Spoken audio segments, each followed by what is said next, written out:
Today, I have the pleasure to welcome once again Dr. Paul Bielzycki, seasoned practicing dentist from Toronto. Dr. Bielzycki has prepared a presentation about an interesting case that he would like to share with our viewers.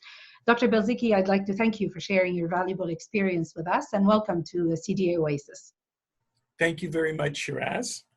So before we go into the case, I'd like to ask you if you can summarize briefly, what are the main points that you would like our viewers to recall from this presentation? Okay, well, it's a complicated case. It involves perio, endo, prosthetics in a cleft lip and palate patient that was successfully treated in 2005. It's now some 12 years later. It's still going strong. I photograph all my cases extensively for no other reason than just to do that. And since our meeting, you've expressed a desire to show some of these cases as part of a mentorship program of some sort, or just getting these ideas across to young dentists. So here I am at the end of a long day. And I am very thankful and I appreciate your help and your participation. No problem. So shall we go and see the presentation? Whenever you're ready. I'm Paul Bielzycki, graduated from U of T, class of 79. I'm a general practitioner and I provide periodontal surgery, endodontics, as well as prosthodontics, all under one roof by myself. And I do this because I feel I can develop and bring a unified vision of what is required for long-term success. And Shiraz nicely mentioned the seasoned practitioner, but I'm old and I'm doing it old school. So that's part of this presentation. So can I ask you a question? Go right ahead. You coined the term old school. I'm curious as to why you use the label. Has a lot changed in dentistry? I mean, what do you mean by that? I don't think it has, but then I'm a solo practitioner all unto myself. But in talking to young grads, for example, I gave a presentation a couple of years ago at the BC Dental Convention, and after, some young dentists came up to me and said some of the things that I had presented weren't taught at school. And I found that a bit of a puzzle. So I guess there is a divide. For example, at U of T, I hear that cast post cores aren't taught. There's a switch now more to composite resin as opposed to amalgam. There's also the advent of lasers and computer and 3D printing and scanning, and I just do it the way I've always done it, basically because I know all the drawbacks of what can potentially happen. I've lived through all of those, so I can handle everything. And my feeling is if I go to something new, I know there's going to be drawbacks there as well, and I'm just not prepared to relearn all the new drawbacks to learn or to accomplish what I can accomplish successfully using techniques that I'm comfortable with. So basically, so all the 3D milling is done by me, by my hands. So basically what you mean by old school is actually long time, hard fought for experience. Exactly. And to use the words of if I was to dedicate this presentation to anybody, it would be Dr. Blake McAdam, who was the Crown and Bridge professor at U of T.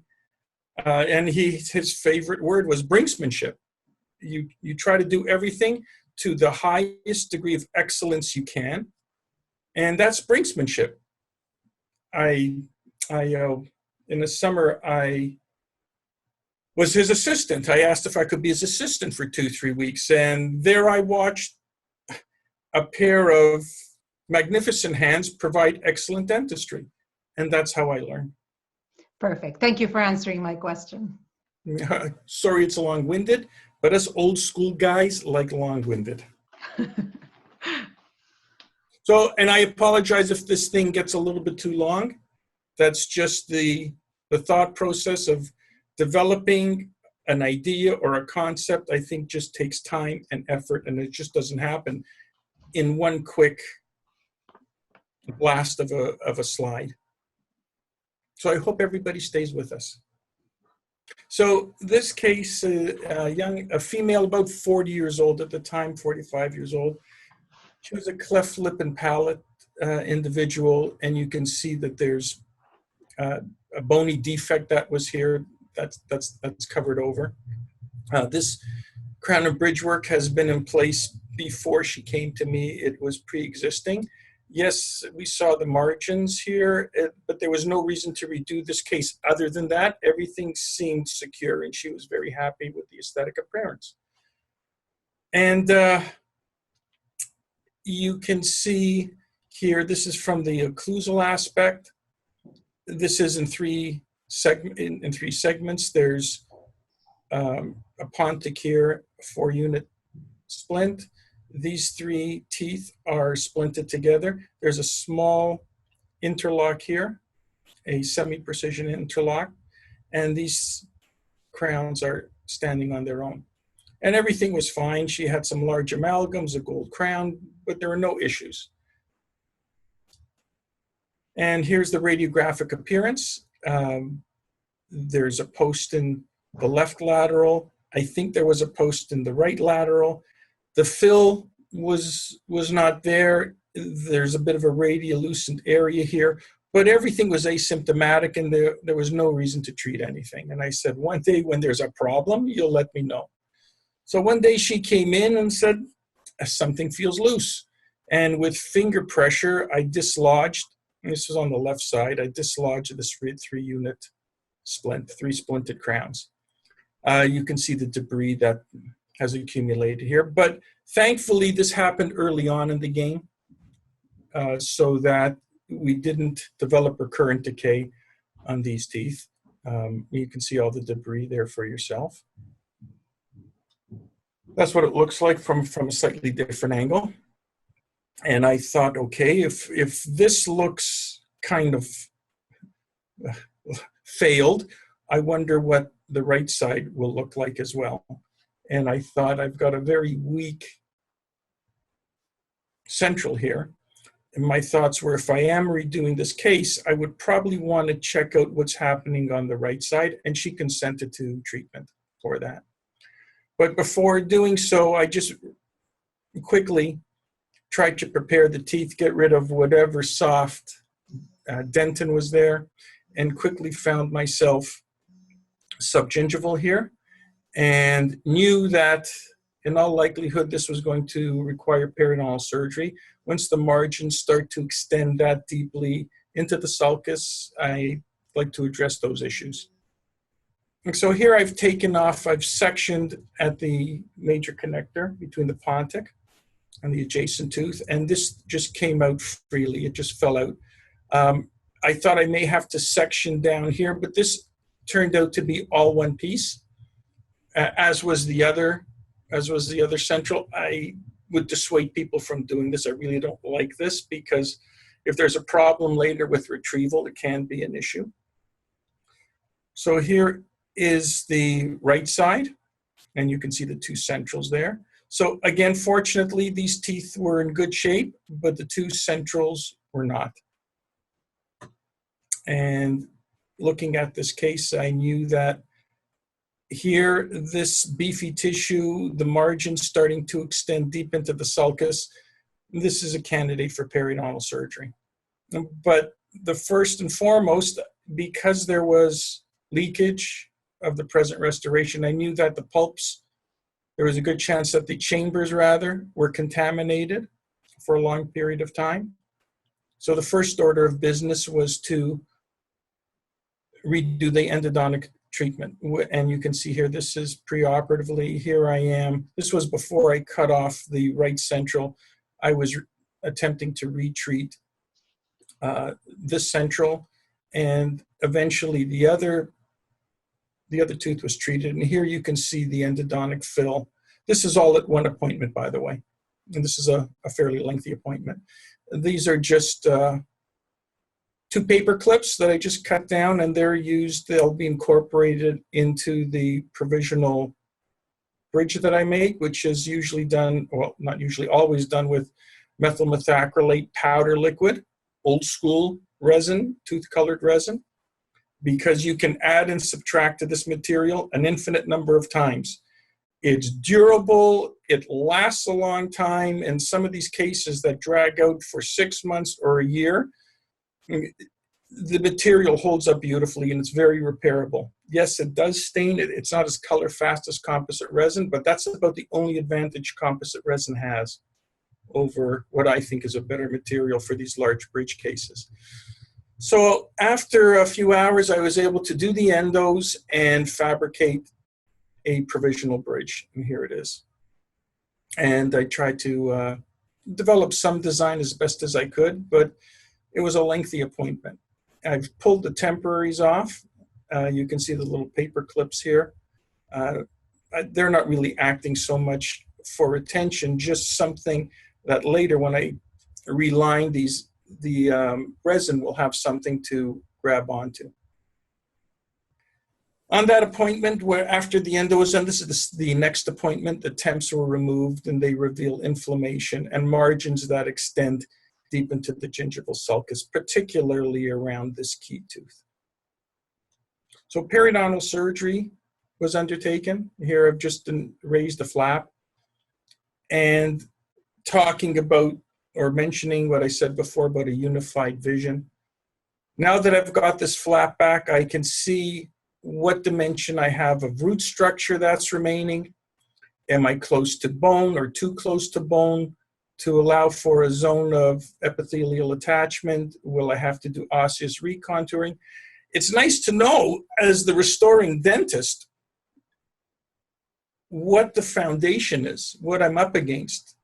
My feeling has always been, if I send this off to a periodontist and they have to do what they do, well, they may not have in mind all the parameters for a successful case from the restorative perspective. So if I can do everything, again, it's just my personal way of practicing, I feel more comfortable. So here, this is all laid back. I can come in here and start developing a margin with the flap open. I get the ideal margin with the tissue out of the way. And if I find, well, I'm too deep on, too apical on the root, approaching bone, I can very easily take bone away, and I can trade that off back and forth until I'm happy that I will have a decent amount of ferrule on these compromised teeth in order to rebuild the case. The surgery is done. The temps were relined at the time of surgery. So basically, I took the provisional bridge, hollow ground it, put in new methyl methacrylate resin, and then just impress the margins, grind it, adapt it, cement it, and then stitch the case up. Several months later, we can see that the tissue is responding very nicely in a healthy fashion. So I'm feeling good about this case, feeling better. And there you can see the progress. So after about 2 months,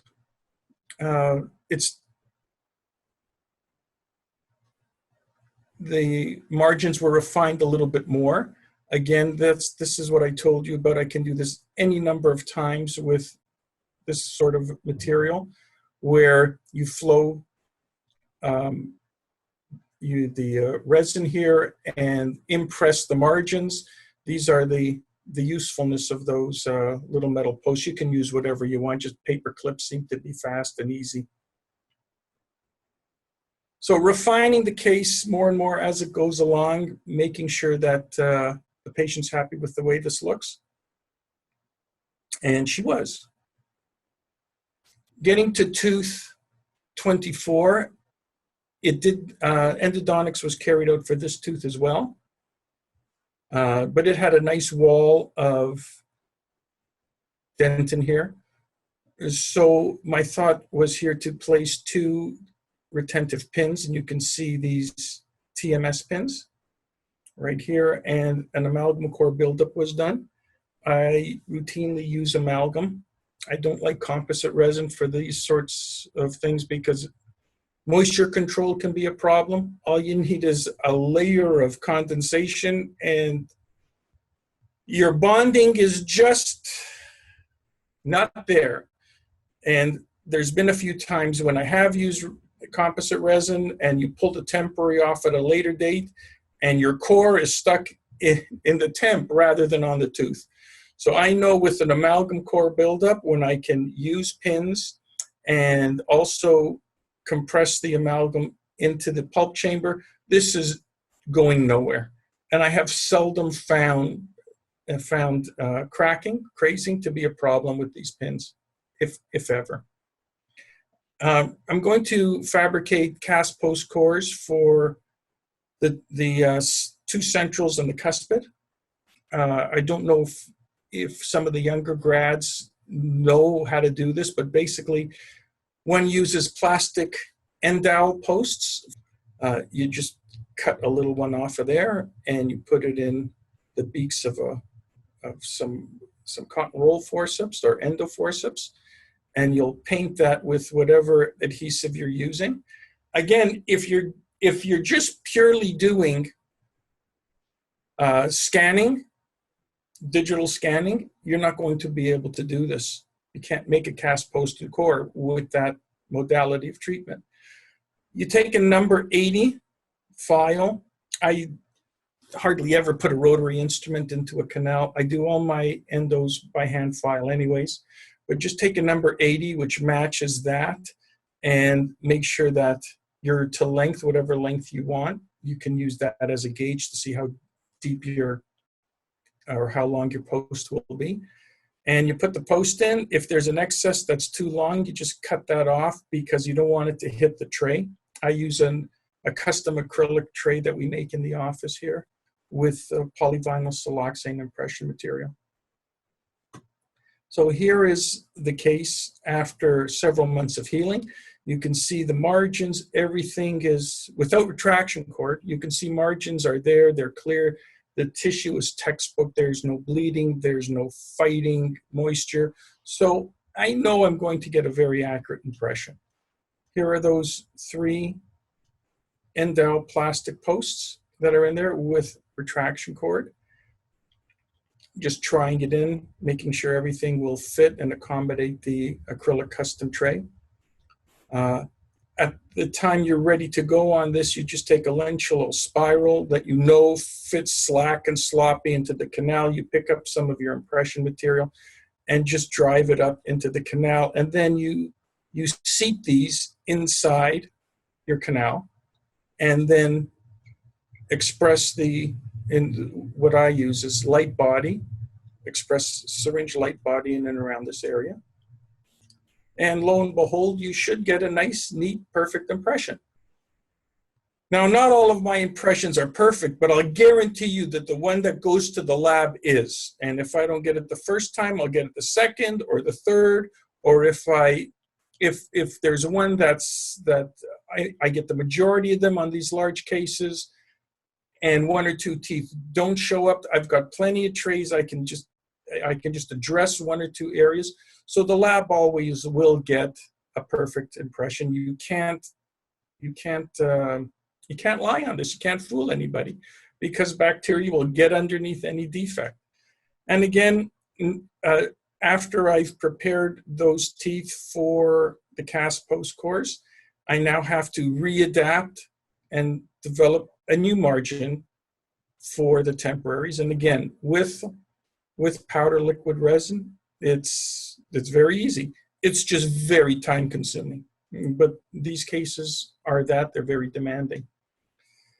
So again, need to control health of soft tissue at all times. It's very key. At the lab, the margins, the models are poured up.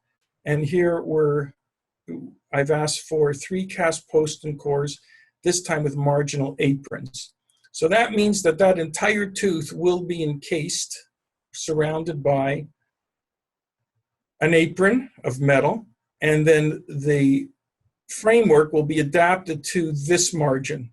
So you can see where there's minimal tooth structure and you need strength and security, and that's key on these large cases. It's been my experience that these hold up very, very nicely and don't end up with very many fractured teeth using this technique. The day of insertion of the cast post cores, you can see down the length of these teeth that everything is pristine and clean. They're cemented in. And then a new impression is taken of the cores, of the cast post cores that are cemented. I don't think, it's been very, very rare that I would go to completion on a case where the lab has the cast post and core and they're waxing and they're working on that. Because even small discrepancies, how a casting may sit on a tooth, that just those errors get multiplied. So I'd like the cast post cores to be finalized and cemented in permanently, and then I'll pick up impressions, and you can see you can't fool the lab, you can't fool Mother Nature. It'll come back to bite you. And once those cast post cores are in place, again, you have to hollow grind attempts and readapt to those margins, which are now in metal. You can just see the metal there of that marginal apron. So again, the time has to be set aside for maintaining accurate fitting provisionals. So that's the view from the buccal. And hopefully I've given the lab an accurate model. I know I have. I have all my cases returned in separate units, bare metal framework. Even if it's a 2-unit splint, I have them back just like this, because this is the best way for me to check the fit and finish of each component. And there's a certain feel that goes through me when I put these on, and I want to feel that it's secure. Nothing rocks, everything is locked down 100%. And the only way I feel I can do this to satisfy my needs is to try each coping in. So they're inserted and the fit and finish is assessed. This solder joint was not big enough, wide enough, not enough surface area. The metal could have been brought up here, so that was addressed at the lab. So all of them are tried in. Everything fits. If any reduction is required, we check the high spots with pressure indicating paste, or you can use, my favorite is actually light body VPS impression material. Just put it in, seat it down on the tooth, on the prep, let it set, and then see where the high spots are. So I can assure you that the margins are locked down 360 on this, and then they're luted together. You can use the red Duralay. I just pick up the same material I use for making temporaries, powdered liquid methyl methacrylate, very washy, soupy mix, and just flow it in, and with capillary action, it gets sucked right through the solder joint. A second set of dies are given to me, and they're inserted into each retainer and then joined together with some sticky wax. You can just see some of it there, so it's secure. And then we take that and turn it into this, which is just some stone. And we're fabricating in office a very, very accurate solder jig. I like to make the solder jigs here myself, because then I know it's been done properly, and the lab knows that if it doesn't fit this, it's not going to fit the mouth. These retainers that are all luted together now reference how these things sit in the mouth. A big stone model may not be that accurate, the original model, after it gets beat up with waxing and whatever else the lab may do. I know that I will get an accurate fitting framework this way. And here it is with just the metal framework that's been taken off. You can see some of the sticky wax. And then we return the metal framework in this case. Don't do this all the time, but it was put back on the teeth. And we had a pickup impression to fabricate or to generate a soft tissue model for the lab. So whatever happens to these, even if that comes apart while they're separating this, they can still go back to this jig that I fabricated and get their referencing points done properly. And here's the final case back from the lab. I prefer a fine metal margin. I think that's the best way to machine these things to get the best fit. Here's the day of cementation. And you can see the tissue has remained healthy throughout the entire process. There's not a drop of blood anywhere. If there is, you have to stop, ask yourself why, and address those issues. The last thing you want to do is cement this case and then start fighting periodontal issues. And then send them off to a periodontist where if surgical intervention is required, what happens to your margins then? So here's the case, the moment it was put in 2005 from the lingual. Our posts are accurate. They've gone right to length. And as far as I'm concerned, I was very pleased with the radiographic appearance. So this is the preoperative in January. By the time we got around to finishing this case, it was in August that it was cemented in. And here it is in 2015.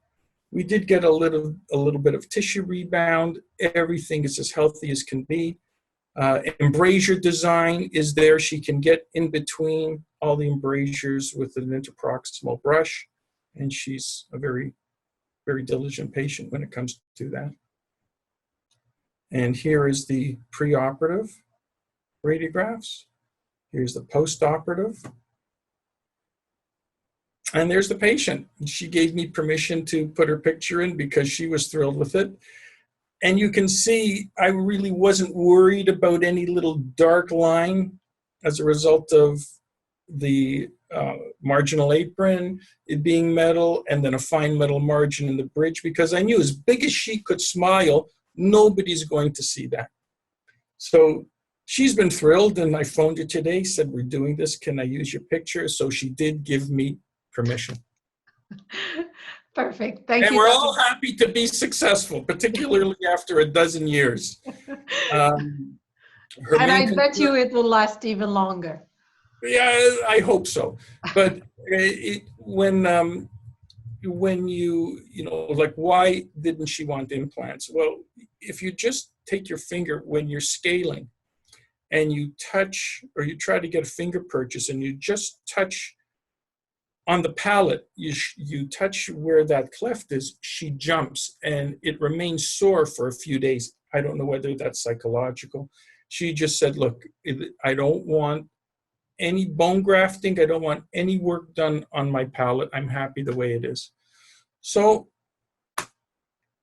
she was happy and I'm happy. Perfect. And that's management of a case that presents some unique challenges, and it was handled well. Excellent. So Dr. Belzicki, if our viewers have any questions for you, are you willing to answer those? Sure. Well, that was the whole thing behind this. I imagine I don't want to be too inundated. I do run a busy practice, but I will try as best as I can. And every time I went to do this presentation, and it took me a long time, every time I looked at it, I said, well, should I add something else? Maybe somebody won't understand. The technique behind getting that impression for the cast, post, and core, there are little things that I forgot to mention now that I'm thinking about it. For example, you have to take separating medium, dye separating medium on a paper point and just dab it on the inside of the canal. Otherwise, if it's a long canal, that cone the plastic cone and the impression material will end up being locked in there. So you do have to put some dicep on the inside of those canals, dry that up, and then flow in your impression material. So all of these things are very difficult to present in a short period of time and make sure it's concise and accurate. So if you haven't done this before, you have to do your reading and you have to get in contact with somebody that does do it, just to tell you all the little things that I forgot to tell you. And even with that, just all of these, every little point is important. Even that medium, that dye separating medium, you have to make sure you clean that out of the canal. Because if you don't, your cement won't stick. I know that because I forgot to do it once or twice and wondering, how come these things are coming loose? And then realize, hey, you've got to rasp out a layer of dentin, a thin layer, fresh dentin, because that dye separating medium will form a film that you will not be able to cement to properly. So there's a lot of little things. This is not something you just pick up and you start running and doing, as is with any technique, not just this one, but any technique. But that's why Oasis is here. So you can come back and talk about all these little things. If they ask me, I'll try. If I ask you to, you will try. I will try. Thank you so much, Dr. Belzicki. You're very welcome.